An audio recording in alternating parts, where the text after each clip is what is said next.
and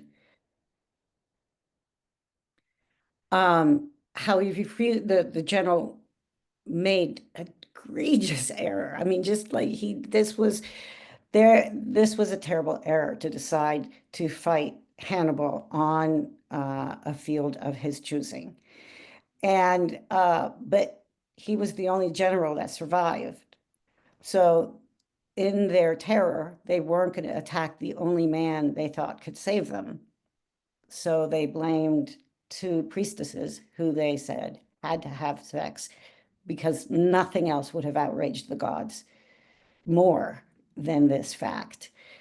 So again, it's really for me, this book is an exploration. I wanted to put this up here because it's not just women that suffered because of Cannae, and there's some fascinating things about what happens when a patriarchy is scared, right? The first thing they did after Cannae was take rights away from women. First thing, they told them they were not allowed to cry and wail in public after 30 days because it disturbed the men, I suppose. It reminded them of the tragedy.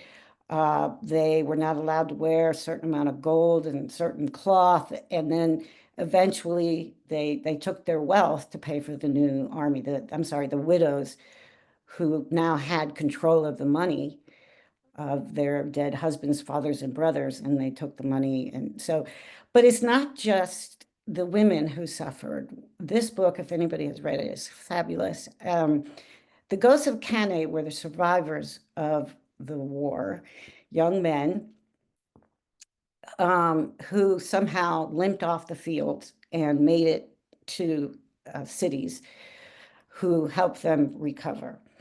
But what O'Connell's book covers here is who these men were and what happened to them. And what happened to them was the Roman Senate said, you guys cannot enter Rome again.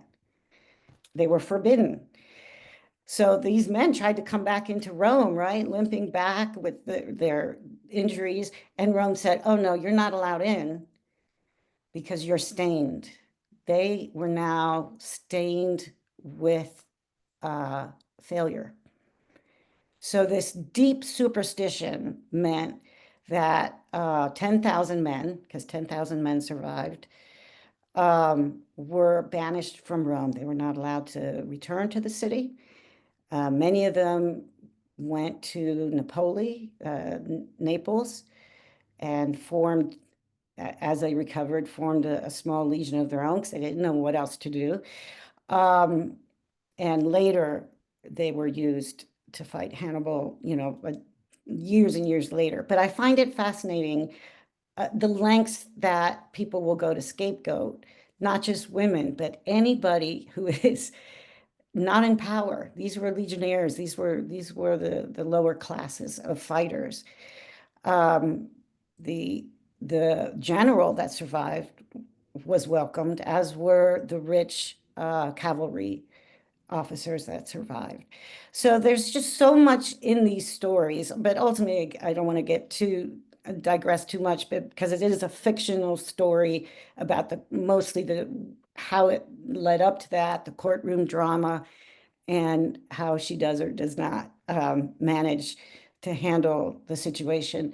So, so I really wanted to talk about why it is, or explore in this novel, this idea that we are still holding on to these very old ideas of purity, of stain, of superstitious sense that God will punish entire nations for certain people having sex. The fact that some religious leaders actually come out and say that, to me is chilling because of this history of scapegoating.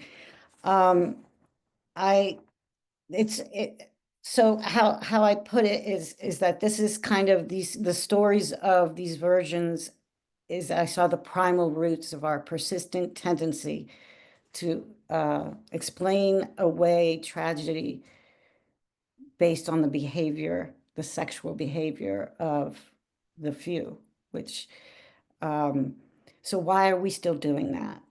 Well, because it works, right? The powerful use it as a powerful scapegoating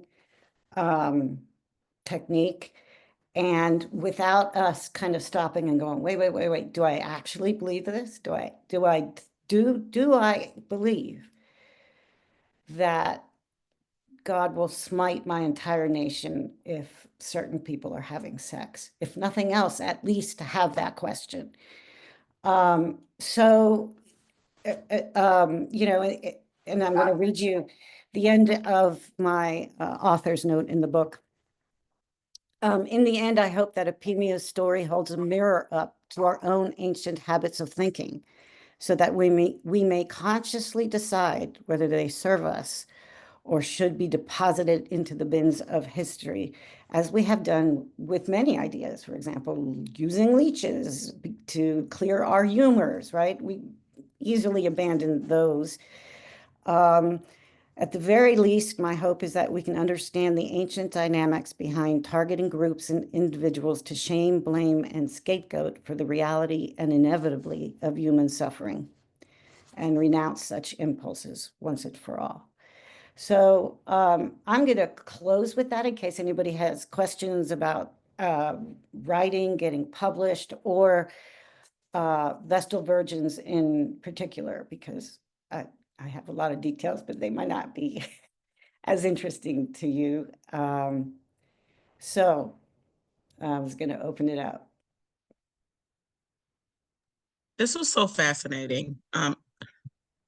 You're right. There was a statement you made. I know I'm supposed to let everybody else talk, but it was just, this is so fascinating because you talked about how we glorify the ancient Roman and Greek world, and we don't realize um, just how immoral they were, right? And we almost think that our high morals match that.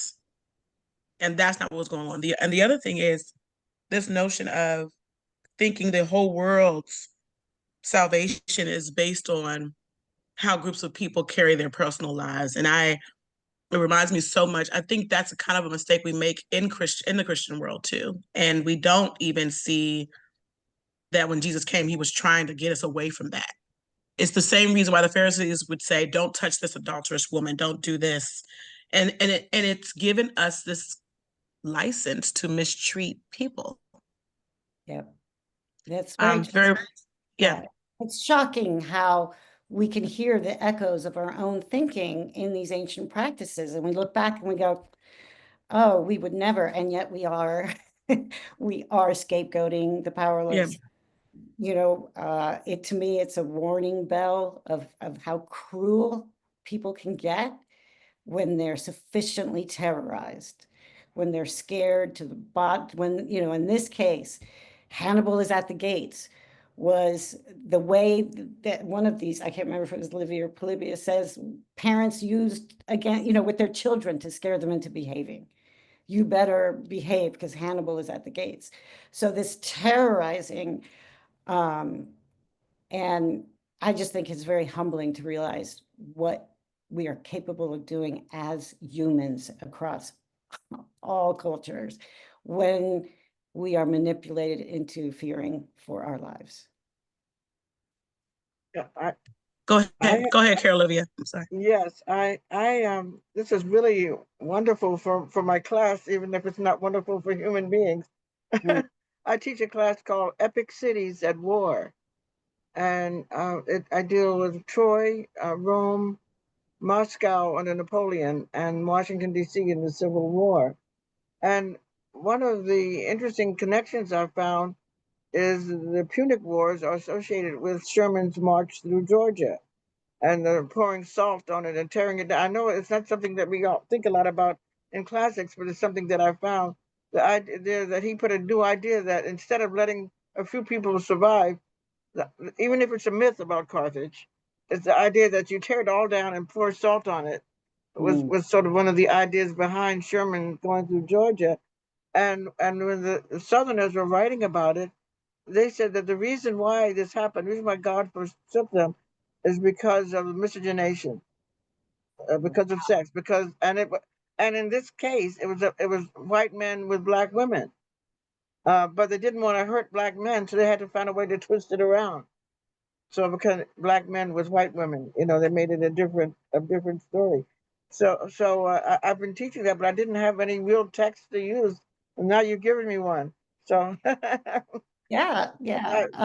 and yeah, it's really intriguing. It's fascinating, these echoes of the ancient world that keep coming up. And the main thing that we see is the powerful manipulating the powerless into turning on one each other, Mhm. and how this sexuality and this idea of purity, Mhm. purity culture. This is ancient purity culture. These women had to be purified daily, and so my character asks, how am I both so polluted at the same time that I'm so sacred that a man who touches me will be put to death? It's just like these questions that that still resonate today. My character is told by somebody who does not believe, how does anybody think you're that powerful that if you take an action that the gods will smite us all in Rome? So I'm hoping that to just like sit with those questions of how we are still doing it in an unexamined way. Thank you. It's really intriguing. Thank you. Yes. Oh, yeah. Hi, Vicky. Great Hi. presentation. I just wanted to share a text that I think listeners and you would find fascinating. It's a text by Renee Girard. I don't know if you can see it. My screen is blurring. It's got a very provocative title. It's called "I Saw Satan Fall Like Lightning." And Renee Girard is an anthropologist and sociologist, philosopher, and he is right at the heart of your thesis. He talks about how since all myths are at their very core have the same cycle, he calls it the mimetic cycle of scapegoating and violence. Mm. And it's quite a fascinating read. It's not a very thick book.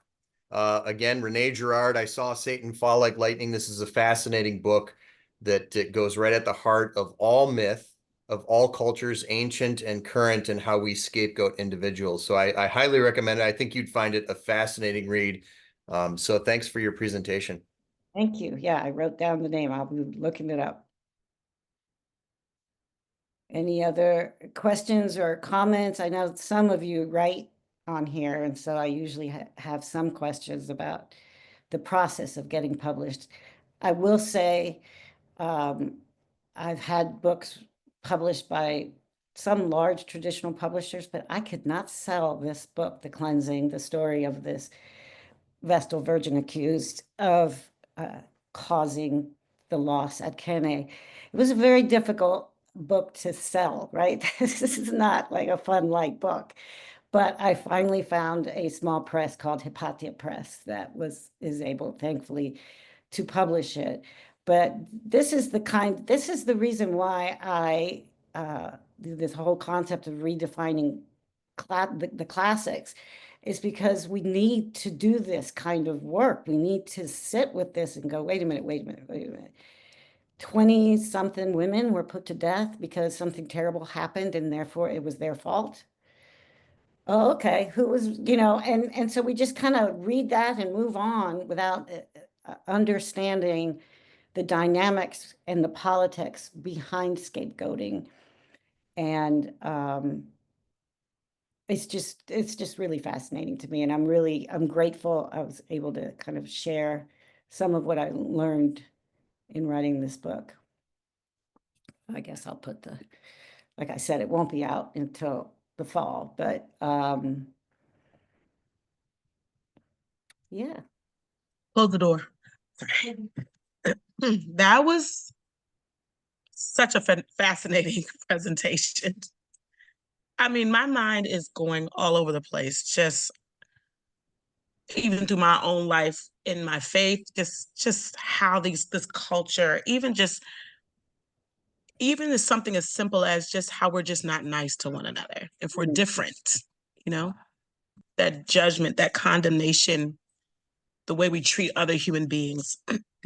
Very powerful presentation. And I want to ask Vicky at the very beginning, I almost made the same mistake. I almost forgot to record you, but I got you right on time. But there was something I missed. And yours presentation is probably going to be the only one with the Q&A because I missed the beginning because you repeated some of the things you said at the beginning. So I kept the Q&A going. But I wanted you, before we close you out, could you just talk briefly, summarize that? You made a statement at the very beginning about describing the life of the virgins, their age and just what their life is like. Can you just summarize that one more time for me? Sure. Sure. These were young women, girls that were chosen to be Vestal virgins. They had to be, the rules were very strict. They had to be from the patrician class originally. Later, that changed. And they were chosen at the ages between 6 and 10. And they were chosen in a very elaborate ritual called the Rite of Captio. And what they did, the girls had to dress up like little brides. In Rome, that meant a red dress and an orange veil and flower crown. And they were escorted by their fathers in the forum. Their fathers sat the little girls on their laps. And when the lot for the girl, when the goddess selected the lot, the Pontifex Maximus, the priest, the high priest of Rome, would walk over to the child and wrestle with the father to remove the child from his lap. And it had to be like the more wrestling there was, the more entertaining it was. And what they were doing was reenacting the rape of the Sabines. And in Roman foundational myths, early Rome, they didn't have any women, and they invaded Sabine territory, stole the women, brought them back to their territories, made them their wives and the mothers of their children. And it created a war with the Sabines. Eventually, according to the myth, the women said, "Stop, we have their children now, let us be." And the women ended the war between the Sabines, they stopped fighting. But I was struck by just like, okay, so let me get this right. We're celebrating the mass rape of women in this rite. It's just so subtle and yet they were celebrating it, right? It was because Rome would not have existed had they not done that. So the women then spent 30 years serving. There was only 6 of them, and they could choose to, after 30 years, continue serving the state. They were paid by the state. They had some independence. They were paid a salary. They could buy property. They were not under the hand of a Roman man, which was how the law went.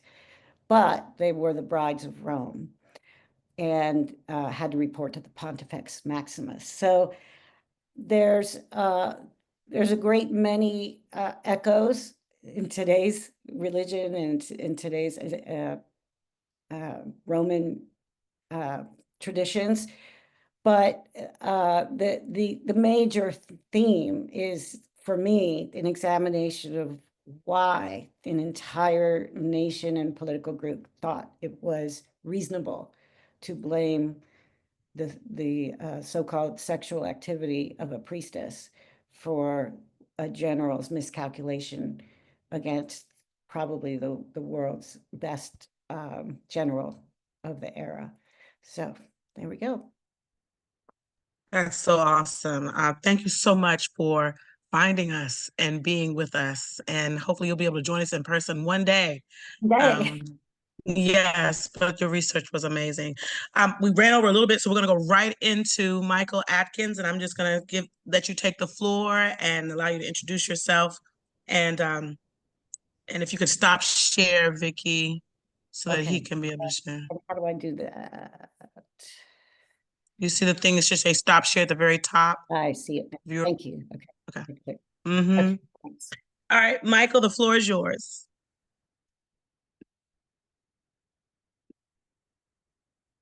You're muted.